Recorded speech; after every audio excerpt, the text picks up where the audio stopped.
Welcome back to my channel. आज हम लोग कंप्रेशन मेंबर का पार्ट 2 पढ़ने जा रहे हैं, दैट इज़ बिल्टअप कॉलम, जिसमें हम लोग लेसिंग और ब्रेसिंग दैट इज़ बैटन्स उनके बारे में बात करेंगे। तो सबसे पहले जाने कि बिल्टअप कॉलम है क्या। जब जैसे कि कोई सॉलिड कॉलम किसी एक पर्टिकुलर रिक्वायरमेंट को फुलफ़िल नहीं कर पा रहा है, जैसे कि cross sectional area, radius of gyration, तो हमें बिल्टअप कॉलम की ज़रूरत पड़ती है। मतलब दो या दो से अधिक मेंबर को लेते हैं और जोड़ के एक सेक्शन बना देते हैं और कॉलम बन जाता है वो, दैट इज़ बिल्टअप कॉलम। अब उनको जोड़ने के लिए हमको कुछ चीज़ों का इस्तेमाल करना होगा। लेसिंग हुआ, बैटन्स हुआ या ब्रेसिंग बोलते हैं जिसे, टाई मेंबर्स हुए, इन लोगों का इस्तेमाल करना पड़ेगा। तो इसीलिए क्योंकि लेसिंग वगैरह का इस्तेमाल हो रहा है, इन कॉलम्स को लैटिस्ड कॉलम कहते हैं, लैटिस्ड कॉलम कहते हैं। और हमेशा जैसे कि हम लोगों ने कनेक्शन में भी पढ़ा था कि जहाँ कनेक्शन आ रहा है, कनेक्शन वीकर होते हैं as per considered as member. तो यहाँ कनेक्ट करके हम लोग बना रहे हैं, तो स्ट्रेंथ ऑफ लैटिस्ड कॉलम जो होता है, स्ट्रेंथ ऑफ लैटिस्ड कॉलम जो होता है वो लेस होता है as compare to solid column of same moment of inertia. मतलब अगर हम मान लें कि पर्टिकुलर कोई एक आई मोमेंट ऑफ इनर्शिया का हमको कॉलम चाहिए, आई मोमेंट, तो एक उससे उतने मोमेंट ऑफ इनर्शिया का लैटिस्ड कॉलम बन रहा है और एक सॉलिड कॉलम है, सॉलिड सिंपल सिंगल सेक्शन है उसमें, तो ये वाला ज़्यादा स्ट्रांग होगा। तो ये बात बोल रहा है इसमें।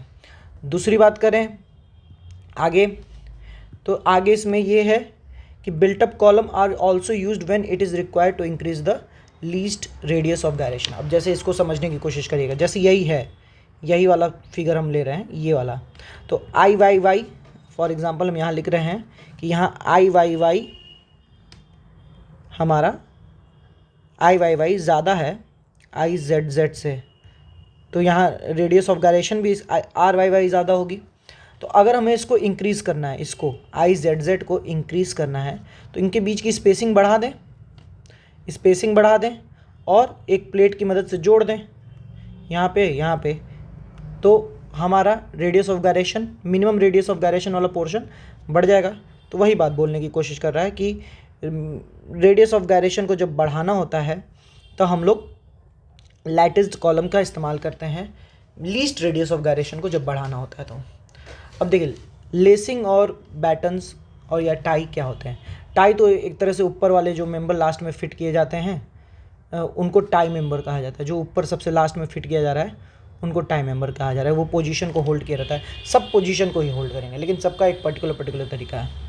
लेसिंग क्या है, लेसिंग कुछ ऐसे इंक्लाइन वे में लगते हैं, ये दिख रहे होंगे, ऐसे कुछ लेसिंग इंक्लाइन वे में लगते हैं दोनों कॉलम के इधर उधर।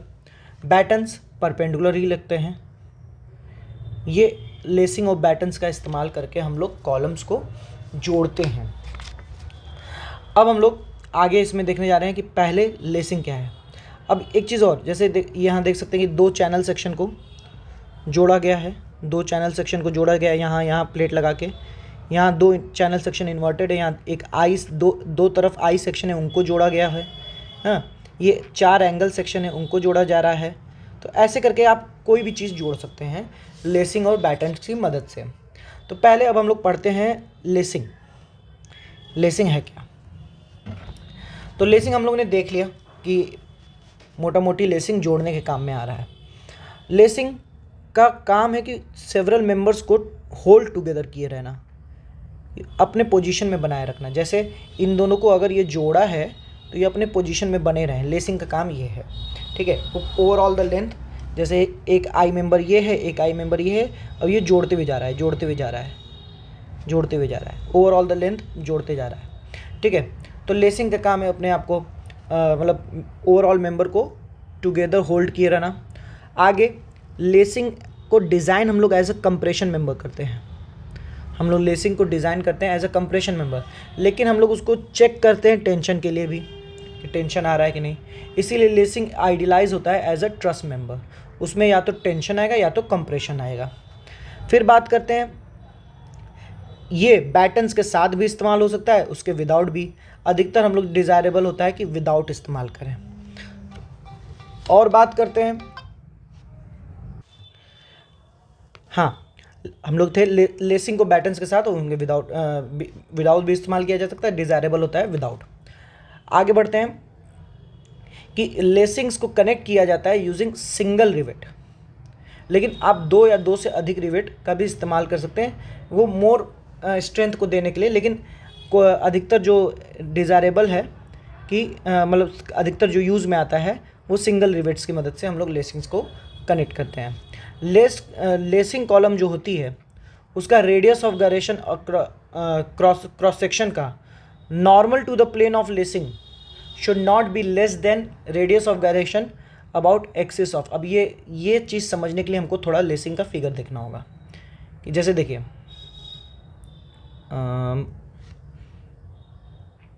एक सी सेक्शन ये है, एक सी सेक्शन ये है। अब इधर की तरफ और इधर की तरफ हम लोग लेसिंग से कनेक्ट करेंगे। फॉर एग्जांपल इधर कनेक्ट करेंगे, इधर कनेक्ट करेंगे। अब इसका ओवरऑल लेंथ के हिसाब से देखते हैं।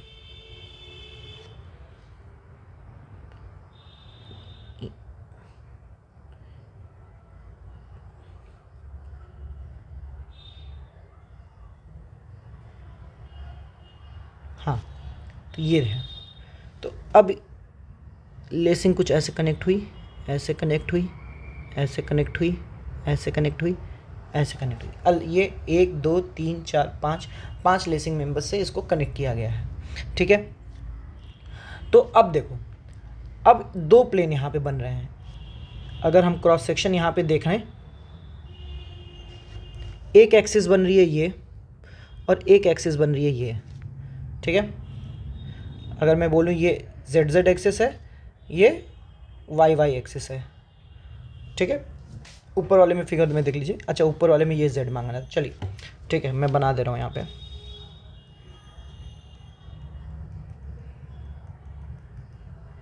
ये जेड जेड एक्सिस, ये वाई वाई एक्सिस। तो ये स्टेटमेंट बोल रहा है क्या कि लेसिंग करने की हम लोग याद कीजिए, ऊपर याद कीजिए बिल्टअप कॉलम में क्या पढ़े थे कि बिल्टअप कॉलम से हम लोग लीस्ट रेडियस ऑफ गायरेशन को इंक्रीज करते हैं। तो लीस्ट रेडियस ऑफ गायरेशन अधिकतर यही वाली आती है जिस अलॉन्ग स्पेसिंग दी जा रही है। तो अब हम लोग लेसिंग करने के बाद लेस्ड कॉलम में यहाँ पे स्टेटमेंट को ध्यान देना है हम लोग को। लेस्ड कॉलम में radius of gyration of column cross section about an axis normal to the plane of lacing. Normal to the plane of lacing ये है, normal to the plane of lacing shall not be less than radius of gyration about an axis parallel to the plane of axis. Parallel वाली ये है, मतलब ये कहना चाह रहा है कि जो हमारी आई जेड जेड आएगी शुड नॉट बी, क्या बोला है, शैल नॉट बी लेस देन। तो ये शैल नॉट बी लेस देन हो आई वाई वाई के, आई वाई वाई से कम नहीं होनी चाहिए। मतलब आई जेड जेड जो हो वो ग्रेटर देन और equal to I Y Y हो। मतलब हमारा यही लीस्ट रेडियस ऑफ गायरेशन आ रहा था, इसकी वजह से जो आर जेड जेड आ रहा था वो लीस्ट था। अब इसी को हम लोग इंक्रीज कर दिए हैं, यही बात को वो कहना चाह रहा है। आगे देखिए और भी चीज़ें मिलती हैं हमको यहाँ पे कि lacing provided on opposite parallel plane must be shadow of each other. मतलब क्या है, जैसे कि अगर हमने यहाँ एक ऐसे लेसिंग दी है, वैसे इसके अपोजिट साइड उस तरफ भी, जैसे ये इस तरफ की अगर लेसिंग है तो इस तरफ भी लेसिंग दी गई होगी। तो जो अपोजिट साइड लेसिंग है वो इसके शैडो होना चाहिए, एकदम आमने सामने होना चाहिए। वो क्यों, ताकि ये टॉर्शनल इफेक्ट ना है, कॉलम में टॉर्शनल इफेक्ट ना है। तो लेसिंग हमेशा एक दूसरे की अपोजिट फेस वाले पे शैडो होनी चाहिए। और स्लेंडरनेस ऑफ द कॉलम, हम लोग ने कॉलम में सबसे पहले पढ़ा था कि कॉलम में सबसे ज़्यादा फेलियर का चांसेस है बकलिंग, और उसका नापने का तरीका क्या है, स्लेंडरनेस रेशियो ऑफ कॉलम। तो लेसिंग प्रोवाइड करने से slenderness ratio of column 5% increase हो जाता है। ठीक है, slenderness ratio of column 5% increase हो जाता है। मतलब ये हो जाएगा 1.05 जो लैम्डा उसका था, 5% इंक्रीज हो जाएगा। The effective slenderness ratio of laced column is taken as 5% more than the actual maximum slenderness ratio. और लेसिंग को हम लोग डिज़ाइन किस चीज़ के लिए करते हैं, लेसिंग को हम लोग डिज़ाइन करते हैं 2.5% ऑफ एक्सियल लोड। अगर V हमारा एक्सियल लोड आ रहा है तो उसका 2.5% हम लोग उसको लेके डिज़ाइन करते हैं। वो ट्रांसवर्स, ये गलत लिखा गया है, स्किन लिखा गया है यहाँ पे। ट्रांसवर्स शीयर के लिए, transverse shear equal to 2.5% of axial load. अगर हमारा V एक्सियल लोड है, V हमारा एक्सियल लोड है, या मान लेते P हमारा एक्सियल लोड है, तो हम लोग transverse shear VT equal to 2.5% of P, इसके लिए लेसिंग को डिज़ाइन करेंगे। तो इतनी बेसिक बातें हो गई लेसिंग की। अभी आगे और चलिए अब कुछ डिज़ाइन पैरामीटर देख लेते हैं लेसिंग के। सबसे पहले ये देखिए, ये दो लेसिंग सिस्टम है, ये सिंगल लेसिंग सिस्टम है, ये डबल लेसिंग सिस्टम है, डबल लेसिंग सिस्टम है। अब देखिए, अभी हम लोगों ने ऊपर बात किया था, अभी जस्ट ऊपर बात किया था इस वाली लाइन में, कहाँ गया, अच्छा शायद नहीं लिखा है यहाँ पे, तो मैं यहाँ बता दे रहा हूँ, हाँ, कि सिंगल लेसिंग सिस्टम हमारा सफिशिएंट इनफ होता है लोड को ट्रांसफ़र करने में। सिंगल लेसिंग सिस्टम हमारा सफिशिएंट इनफ होता है कि लोड को ट्रांसफ़र करने में, लेकिन फिर भी हम लोग डबल लेसिंग सिस्टम बनाते हैं। क्यों? क्योंकि ये सेफ़ होता है, ज़्यादा सेफ़ होता है, ये सफिशिएंट है ये सफिशिएंट है, लेकिन ये और ज़्यादा सेफ़ कर देगा, हमारी सेफ्टी बढ़ जाएगी। लेकिन सेफ्टी बढ़ जाएगी, सेफ्टी बढ़ने के साथ साथ पैसा ज़्यादा लग रहा है, तो अनइकोनॉमिकल होता है, ये अनइकोनॉमिकल होता है, ये कि ज़रूरत नहीं थी लेकिन और दे दिए हम, ठीक है। तो ये होता है। अब कुछ चीज़ें हम लोग बात करते हैं। अब जैसे देखिए कि फॉर एग्ज़ाम्पल यहाँ पे मैं ले लेता हूँ पेन, ये दो लेसिंग के बीच में एक गैप बन रहा है, C डिस्टेंस मान लेते हैं इसको, ये एक पोर्शन बना C डिस्टेंस का, तो ये कॉलम का कंपोनेंट है, यहाँ इन दोनों के बीच में, अब क्योंकि पूरा कॉलम लैटिस्ड हो गया है तो उसकी इफेक्टिव लेंथ तो थोड़ी सी कम हो गई, लेकिन यहाँ पे इन दोनों के बीच में ये कॉलम बकल कर सकता है, तो ये कंपोनेंट कॉलम की बकलिंग को अवॉइड करना है, और इसके लिए slenderness ratio of component column का एक क्लॉज आता है। इसके लिए slenderness ratio of component column का एक क्लॉज आता है। वो क्या है? वो है lambda CC, lambda slenderness ratio, CC for component column, कि local buckling of component column के लिए मैं लिख दूंगा अभी, स्लेंडरनेस रेशियो का एक क्लॉज आता है। क्या? C/R मिनिमम वाला अब कौन है? क्योंकि हम लोग ने Z को उसके बराबर ला दिया, Z रखते हैं यहाँ पे, RZ, C/RZ, and it should not be greater than 50 या 0.7 टाइम्स ऑफ लैम्डा होल। फिर से मैं बात कर रहा हूँ कि सो दैट कि लोकल बकलिंग अवॉइड हो सके, local buckling of component column,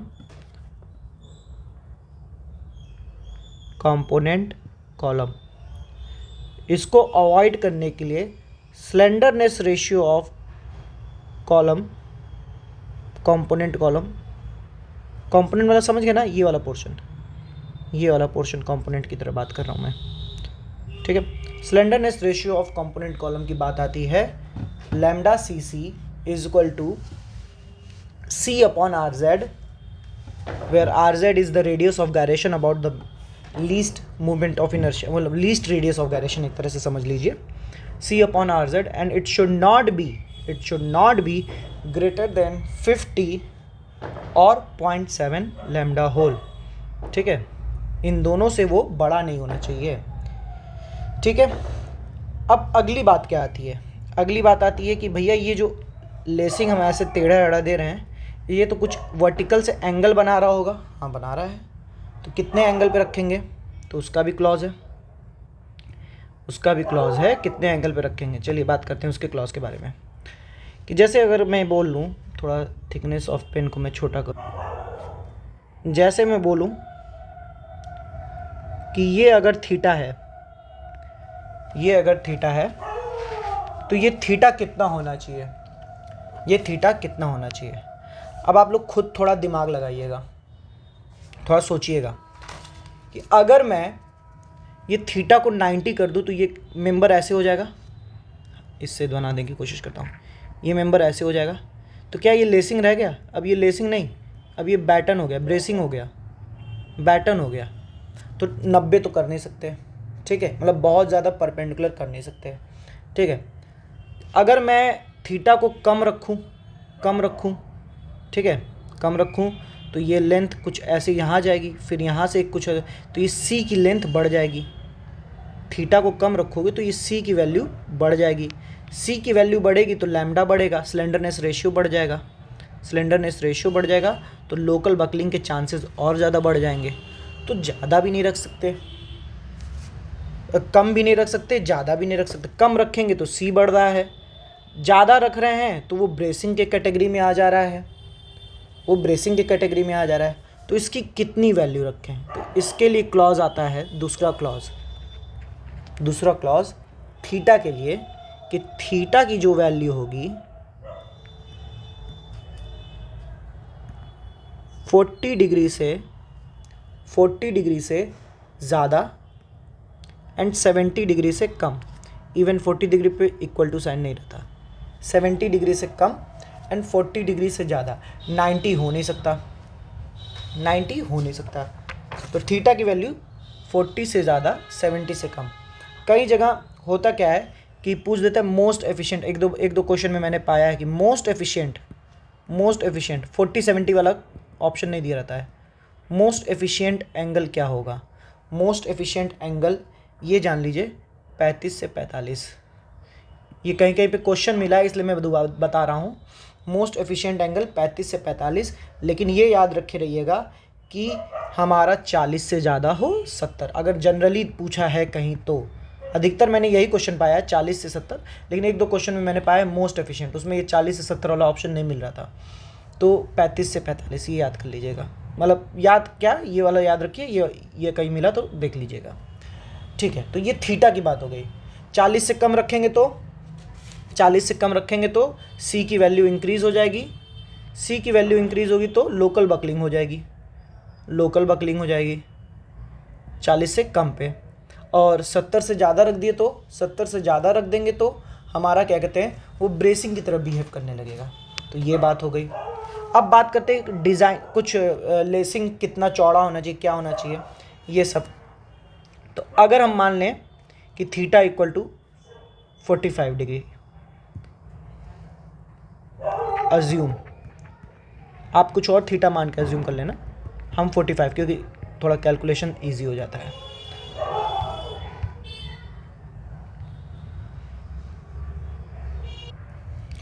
तो हम थीटा 45 डिग्री अज्यूम करके चल रहे हैं, लेकिन फॉर एग्जांपल अगर हम मान लें ये वाली डिस्टेंस हमको पता चल जाए L1 ये डिस्टेंस है, L1 डिस्टेंस है, ये 45 डिग्री होने के बाद तो ये L1 और ये दोनों सेम हो जाएगा, ये भी L1 हो जाएगा, लेकिन फॉर एग्जांपल L1 डिस्टेंस है ये, ठीक है। तो हम क्या लिख सकते हैं कि C is equal to L1 मतलब ट्रायंगल की प्रॉपर्टी लगा रहे हैं कि tan theta is equal to क्या होगा, tan theta is equal to होगा L1 अपॉन C। तो C इज इक्वल टू क्या होगा, L1 अपॉन tan थीटा या L1 cot थीटा, ठीक है। और इधर भी एक है तो इसीलिए प्लस, इधर से भी L1 cot थीटा, तो 2 टाइम्स L1 cot थीटा, क्योंकि हम थीटा 45 डिग्री मान के चल रहे हैं। तो यहाँ C इज इक्वल टू हो गया 2L1। और लेसिंग मेंबर की लेंथ की बात करें तो ये लेसिंग मेंबर की लेंथ ये वाली है, हाइपोटेनियस वाली, तो ये L1 है, ये भी है, क्योंकि 45 डिग्री पे तो हम L1 ही मान के चल रहे हैं, तो निकल आएगा अगर फॉर एग्जांपल कोई जनरल एंगल होता थीटा, तो ये थीटा, इसको हम मान लेते हैं लेसिंग मेंबर एल है, तो ये थीटा और ये sine theta is equal to क्या होता है, sine theta is equal to perpendicular हो गया L1 अपॉन में लेसिंग मेंबर की लेंथ L। तो अगर थीटा इक्वल टू 45 डिग्री, तो sine theta is equal to sine 45 degree is equal to 1/√2 is equal to L1/L। तो यहाँ से निकल आएगा L is equal to L1/√2। ठीक है, नहीं तो हम लोग यहाँ पे लिख सकते हैं कि जनरल केस के लिए L is equal to L1/sin theta या L1 कोसेक थीटा। ठीक है, तो ये length of the lacing member आ गया, length of the lacing member आ गया। आगे की बात करते हैं, लेंथ ऑफ लेसिंग मेंबर।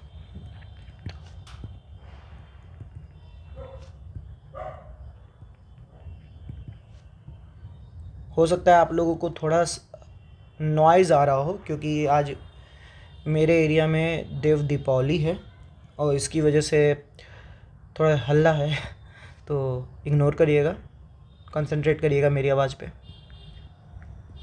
इसीलिए मैं आज लेसिंग ख़त्म करके ब्रेसिंग अगले वीडियो में बैटन्स के बारे में, बैटन्स वैसे सेम है तो बैटन्स के बारे में मैं अगले वीडियो में बताऊंगा, लेसिंग आज ख़त्म कर रहा हूँ बस। तो ये L1 हो गया। तो लेसिंग मेंबर, अगर ये लेसिंग है तो उसकी लेंथ मिल गई हमको L। इसकी विड्थ की बात करें कि विड्थ कितनी होगी भाई, तो विड्थ का एक क्लॉज देता है कि B मिनिमम कितना होना चाहिए, minimum 3 times D, where D is the diameter of bolt, dia of bolt. ये अभी बिहार वाला ए पेपर दिए थे, उसमें ये वाला क्वेश्चन पूछा था, कई लोग गलत करके आए थे। और केवल क्वेश्चन में अगर 3D कोई कर रहा होता, आंसर सामने मैच कर दिया होता, उसको और कुछ करने ही नहीं था, उसमें बस बोल्ट की डाया दी थी। तो जैसे 16 mm डाया बोल्ट है, 16 mm डाया बोल्ट है, तो बी मिनिमम कितना होना चाहिए, 48। लेकिन हम प्रोवाइड कर देंगे कि चलो भाई 48 क्या 50 mm का ले लो, तो ये हो जाएगा 50 mm। Similarly so on, 20 mm dia bolt है तो हम लोग मिनिमम कितना देंगे, 60 mm एंड सो ऑन। तो ये विथ भी बात हो गई, लेंथ ऑफ लेसिंग मेंबर हो गया, विथ ऑफ लेसिंग मेंबर हो गया, दोनों हो गया। ठीक है, थिकनेस ऑफ लेसिंग मेंबर की भी बात कर लेते हैं, T, thickness of lacing member, thickness of lacing member.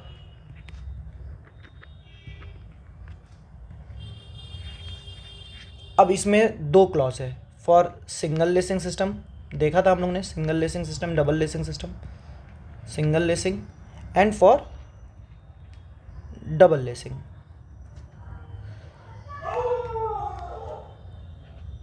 तो दोनों के लिए क्या क्लॉज है, सिंगल लेसिंग के it should not be less then L/40, where L is the length of lacing member and it should not be less than L/60। Basin member में देखिएगा इन दोनों का बीच का L/50 आता है, वहाँ देखेंगे। फिर हम लोग slenderness ratio of lacing member की बात करें, लेसिंग मेंबर की, हाँ कंफ्यूज नहीं होना है यहाँ पे, बहुत बार स्लेंडरनेस रेशियो हो गया।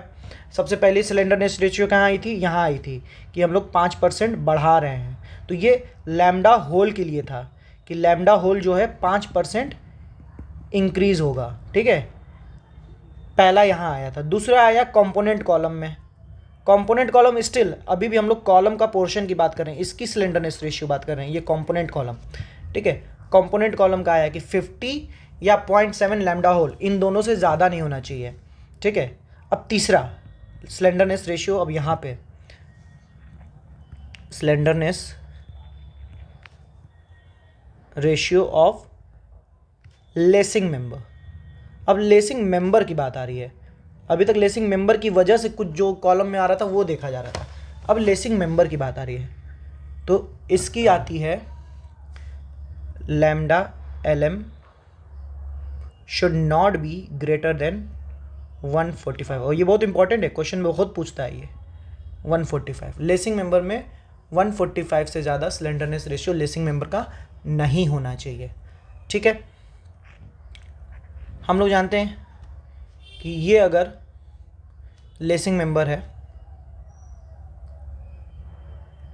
एक ये गया एक ये गया, उसकी थिकनेस ऊपर हम लोग साइड से देख रहे हैं। फॉर एग्जांपल ये हमारा लेसिंग मेंबर था, तो हम यहाँ से देख रहे हैं, यहाँ से देख रहे हैं, तो हमको क्या दिखेगा, ये उसका B और ये उसका T।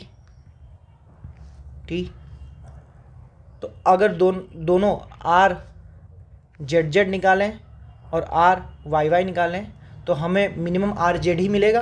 तो RZZ की वैल्यू कितनी आएगी, तो उसको निकालने का तरीका है कि हम लोग सीधे कर लें। यहाँ पे तरीका है A इंटू आर स्क्वायर, और रेक्टेंगुलर का हम लोग लेसिंग में रेक्टेंगल सेक्शन का हम लोग मोमेंट ऑफ इनर्शिया जानते हैं। A into R square equal to क्या हो जाएगा, RZZ के हिसाब से ये वाली एक्सिस है RZZ, ये वाली, तो B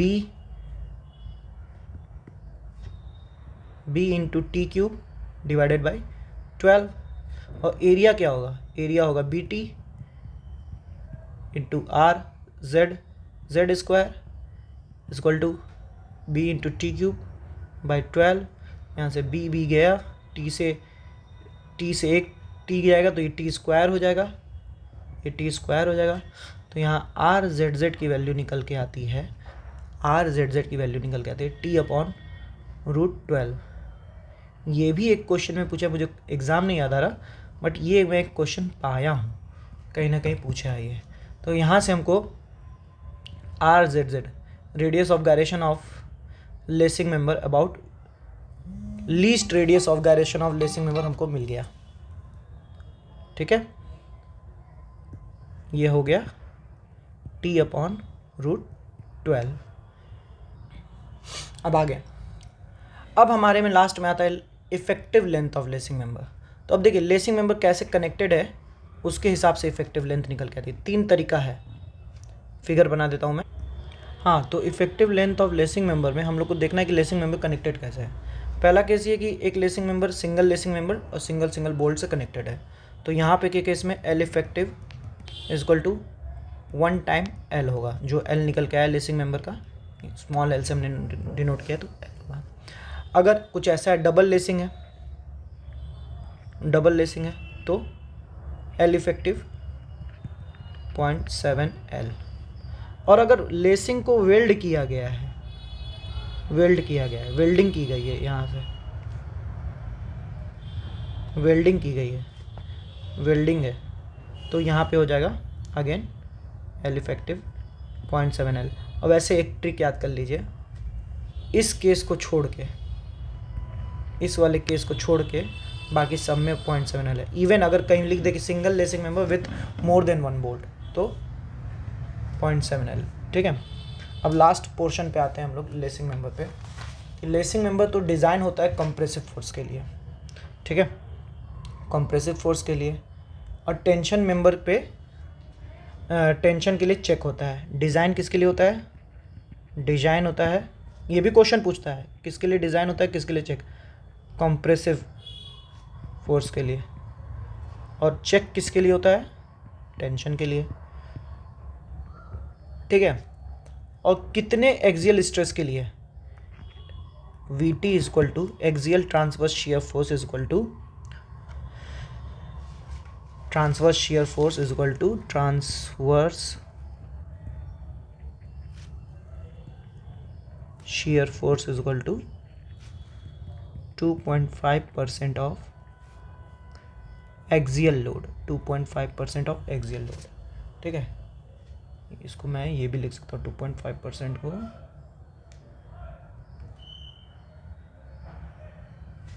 2.5/100 times of axial load, इसके लिए डिज़ाइन होता है ये। तो ये पूरा लेसिंग मेंबर। अगले वीडियो में हम लोग ब्रेसिंग देखेंगे। ब्रेसिंग छोटा ही होगा, लगभग सारे काम यही हैं, बस उसका कनेक्शन कुछ इस तरह से है, तो हम लोग वो देखेंगे अगले वीडियो में। क्या आपको वीडियो कैसा लगा ये हमारे कमेंट में ज़रूर डालिएगा। अगर पसंद आया लाइक करिएगा, सब्सक्राइब करिएगा, और अपने सिविल इंजीनियर दोस्तों के साथ मेरे वीडियो को शेयर करिएगा। थैंक यू, मिलते हैं आपके साथ अगले वीडियो में।